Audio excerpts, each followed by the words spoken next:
EPFO कडून passbook light feature उपलब्ध। Passbook थेट पोर्टलवर पाहता येणार। एकाच क्लिकवर एकाच लॉगिनद्वारे खात्याची सगळी माहिती मिळणार। बर्फाच्या दरात टनामागे 65 रुपयांची वाढ। 1 ऑक्टोबरपासून दर होणार लागू। All India ice manufacture association आणि विविध मच्छीमार संस्थांच्या प्रतिनिधींच्या बैठकीत हा निर्णय।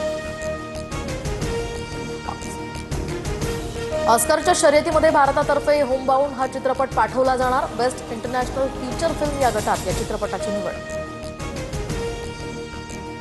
पूजा खेडकरच्या वडिलांच्या बॉडीगार्डला धुळ्यातनं अटक। प्रफुल्ल साळुंखे धुळ्यातनं अटकेत। पूजा खेडकरचे वडील दिलीप खेडकर मात्र अद्यापही फरार।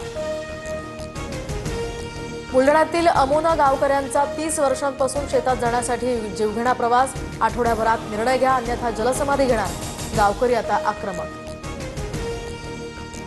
नाशिकमध्ये अतिवृष्टीमुळे 4014 हेक्टरवरील पिकांचं नुकसान भरपाईसाठी 3,81,67,67 जिल्हा प्रशासनाची राज्य सरकारकडे मागणी। प्रसिद्ध आसामी गायक आणि अभिनेते जुबिन गर्ग यांचं निधन। सिंगापूरमध्ये स्कुबा डायव्हिंग करताना अपघात। गँगस्टर सिनेमातील या आली या गाण्यातनं त्यांना राष्ट्रीय स्तरावर प्रसिद्धी मिळाली होती। तर ज्येष्ठ वनस्पती तज्ज्ञ डॉक्टर हेमा साने यांचंही निधन। राहत्या घरी डॉक्टर साने यांचं वृद्धापकाळानं निधन झाल्याची माहिती।